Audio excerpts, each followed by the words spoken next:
just wow, man. This episode of Overlord was fantastic. It was beautiful. This episode was actually kind of beautiful. In a really sick and twistedly morbid way. But it was beautiful nonetheless. Wow, man. They killed this ending. Everything goes to shit. Everything goes to shit immediately. But it was beautiful. Renner, man. Did Renner just become best girl all of a sudden? What the hell happened? This was wild. This episode was wild. Yo. Alright, enough of that. Let's just get straight into it and talk about the episode today. There's a lot to go over, actually, besides the beautiful morbidness of it all. So let's just get into it and talk about Overlord Season 4, Episode 13 finale. So our episode begins literally immediately with Mara psyching himself up to go kill everyone in the kingdom. Like, I can do it, I can do it, I can do it. And right away, I knew what kind of episode we were going to get. I was like, oh, we're doing this, Overlord. We're doing this. All right, I'm down. I'm down. Let's have some fun. Let's have some fun. Let's kill everyone. Just immediately setting the tone for the episode, which I thought was great. And it's here that we transition to Renner and Climb running to go see the king, probably for the very last time, as they see him laying out all of the royal family's, like, passed down heirlooms. Because the king says that he wants to pass down the historical items of the royal family to the conquerors of the kingdom. And I'm like, man, you might as well just be a dog and lie down at that point, man. Like, jeez. But it's here that the king makes his final decree as a king and says, Climb, this is a royal decree. I want you to take Renner and get out of here. There's a secret passage in the royal palace that leads you outside. If you go and use it right now, you should actually be able to escape still. But it's here that Renner says, hey, father, hey, Climb's mine. He's my favorite pet. He's not going to listen to you. The king argues that if he's truly loyal, then Climb. For the sake of continuing the bloodline of the Weissel family, will you take this child and run? If you do, I offer you her hand. And even the princess looks shocked. If you see that one quick little scene, she's like, wait, what? Even her eyes pop open. But Climb says, that's way more than I deserve. Even though it's extremely attractive, your offer, I'm going to have to decline. I'm a loyal doggy after all. But it's here that Renner interrupts and says, Father, this is more important. I want to take your royal crown, and we're going to hide it. And then we can tell the Sorcerer King that we've hidden all the items that represent the kingdom. If you destroy the royal capital, you'll never be able to find them. And of course, her father thinks, oh, you plan to try to save as many people as you can, right? Right? And of course, she at this point says, Climb, I want you to hide all this stuff somewhere in the capital. She says, my brother has arranged a place in the warehouse district to store this stuff. Go send it there. So as Climb's about to leave, Renner pulls him aside and says, Climb, no matter what, make sure you come back to me safely, as she sends him off. She tells him, you have to run, not fight. You're gonna die if you fight. And I'm going to tell y'all right now, the second she sent him off, I knew what was going to happen. I knew immediately what was going to happen. I'm not stupid. Especially since the shot right there pans over to, like, a dagger on the table. Like, it's kind of obvious what's going to happen. And I'm just thinking, like, oh, Climb. Oh, Climb. You little doggy. What are you in for? And this scene we transition to now is so unimportant, but I found it just so funny as we were watching. As Aura is coming here to steal some magical items, and she gets confronted by Vester and his 6 disciples. And he puts on a big show like, we must stop you. You cannot take this item. Vest. And then he gets his head blown off immediately. And I'm just like, all right, Overlord. You're like the goats at doing stuff like this.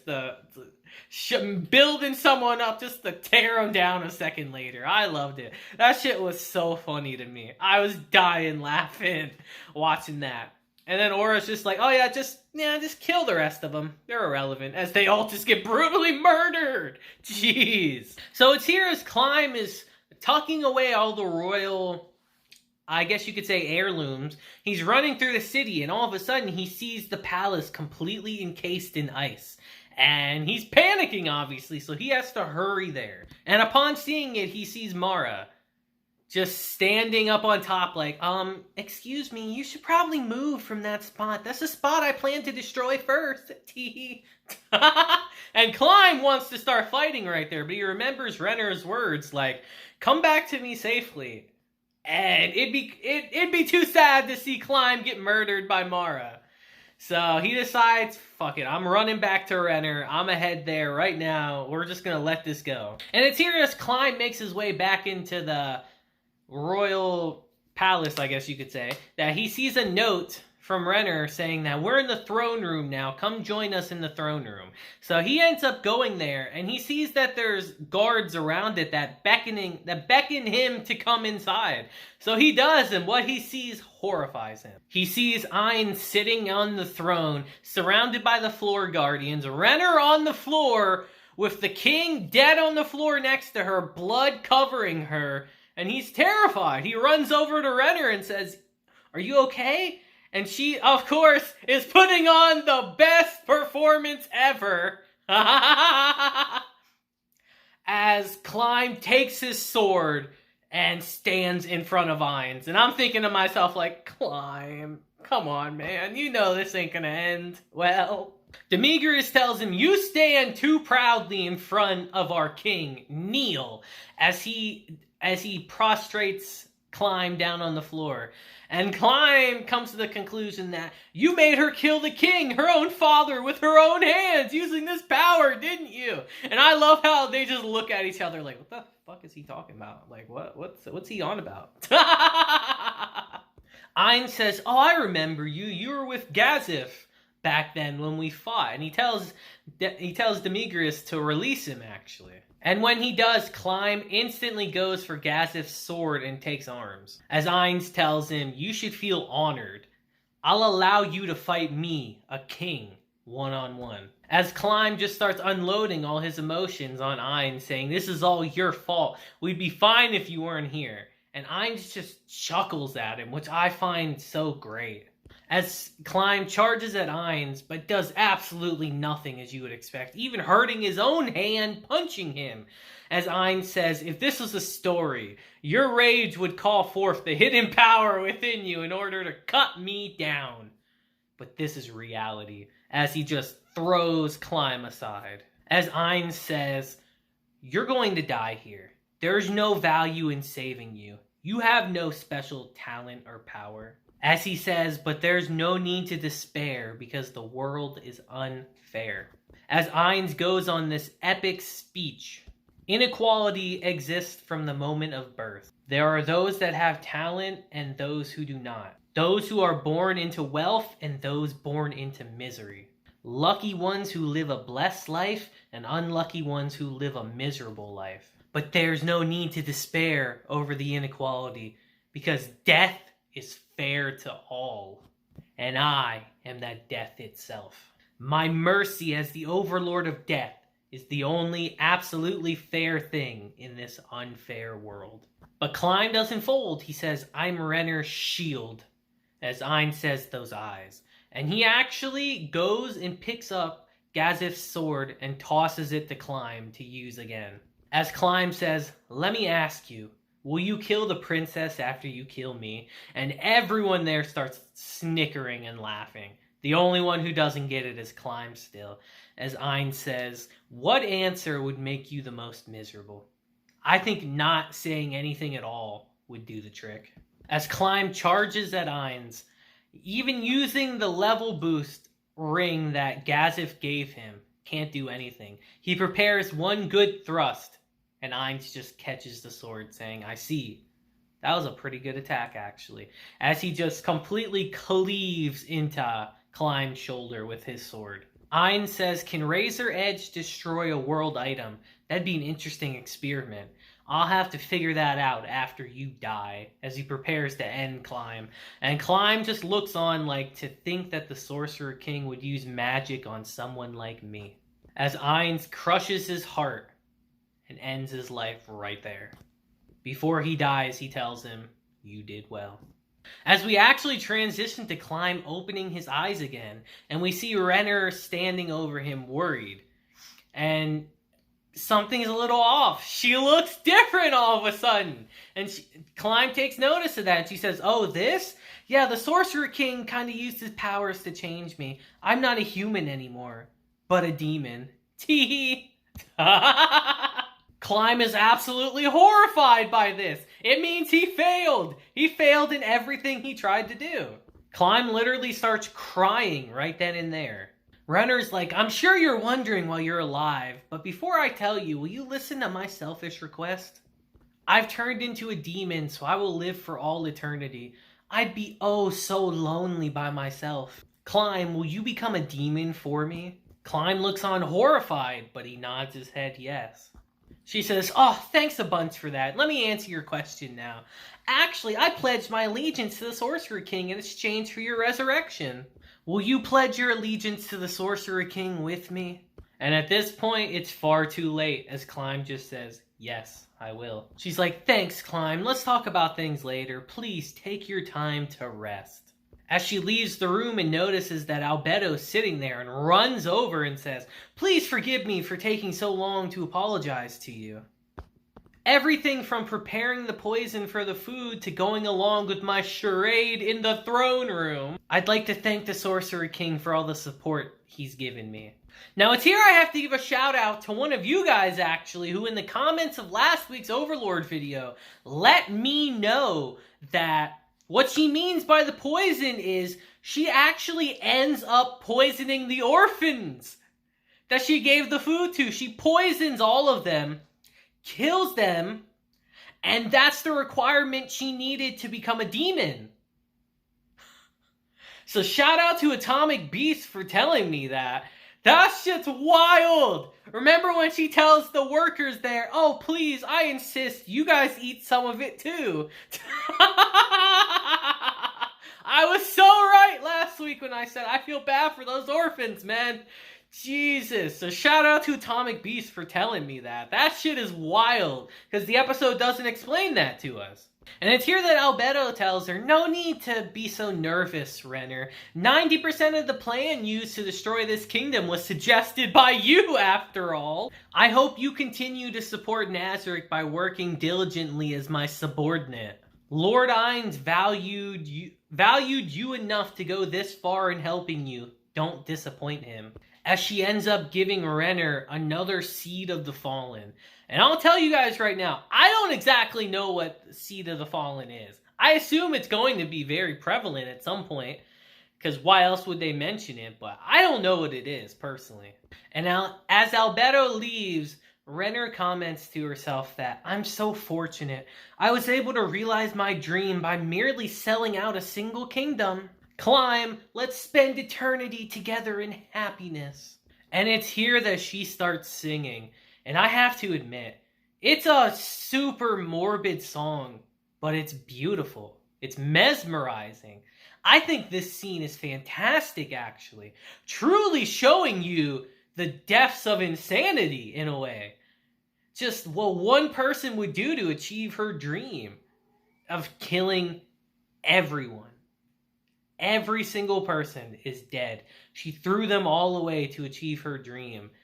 And this is her celebrating in this moment. It's kind of terrifying if you really think about it. It's strangely beautiful. And it's here as she's singing in the background. We get shown that everything, and I mean everything, was orchestrated from the absolute beginning. No chances whatsoever. Everything was planned out meticulously. How Renner manipulated everything. Every single thing behind the scenes. And forbid Nazarick to kill Climb. That was her only stipulation. Just do not kill him. It just really goes to show you the level of manipulation that is in this series. Everything was planned out to a T. And it's here we transition to our boy Philip again. And I'm thinking to myself like, oh, Philip, you fucking idiot. As he walks in, actually he's in his own mansion, and he notices that Albedo came to see him. He's like, oh, you've come to see me, Miss Albedo. What a pleasure. You've come to save me, right? Everything that's happened, it was all done by the people who envy me. Even Albedo says, at this point, I can only be impressed with you, Philip. As Albedo tells him, I've brought you a gift. Please open it. And he does, and it's the heads of everyone he's interacted with, including his father. As she says, you dare to soil my good name with your actions? She says, you know, your father begged me. He wanted his stupid son to experience the same suffering he and his people experienced. And I'll be sure to keep my promise. As we just hear Philip's death throes in the background. And frankly, good riddance. What an absolute moron Philip is. Good riddance. As we transition to just seeing the royal capital absolutely eviscerated down to rubble, nothing is left standing. As we get the hardest shot of the episode with Ainz just sitting on a mountain of rubble as a throne, standing there triumphantly over what he's done. As Revan approaches Ainz, and Ainz says, ah, yes, Revan, I should reward you for your hard work, but I dislike wasting time with useless chatter. The Sorcerer Kingdom's army will destroy the remaining noble thefts and return home. Continue governing your own domains as usual. There may be transfers in the future, but things have yet to be decided. Govern using the same laws until changes are announced. As Ainz asks him, do you think everyone will now understand the foolishness of going against me? As he says, I'm sure that the foolishness of going against His Majesty the Sorcerer King will be known to many throughout all eternity. As Ainz says, it was worth it. I'm quite satisfied with this result. As our episode ends and it says, and the end begins. And this episode was fantastic. How I interpret that final scene, the final shot where it says, and the end begins, is we're getting one more season. Because if you guys didn't know, the light novel for Overlord is actually ending pretty soon. And to my knowledge, we're pretty caught up. I think there's only like 4 volumes left in the light novel. I believe we're at, what, volume 14 in terms of content, if I remember correctly. So that's about enough time for them to get one more final season of Overlord before they just end it. And I want to know what you guys thought of this episode. I thought it was great. Climb is such a fool, man. He got played like a fiddle.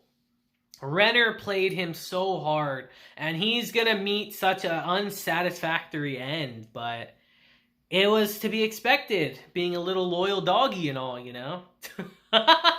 But I really want to know your guys' opinion on this. I thought this was great. How do you feel about it having one more season left of Overlord? We have the movie as well that will cover, the Holy Kingdom arc that the season skipped, actually. But how do you feel about one more season? Do you think they can do it satisfyingly? I think they can, but I'd love to hear your guys' opinion down below. And yeah, guys, that'll be it for today's episode. What a great, beautifully twisted ending of Overlord today. Just wow. I appreciate all the support you guys have given me on the season. I truly appreciate it. And I hope you guys stick around for other series we do in the future, because I would absolutely love that. But until next time, guys, I hope you have a great day, week, month, and year. And until then, deuces, have a blessed day, and don't end up like Climb. Trust me, don't end up like Climb. You don't want that. I'll see you guys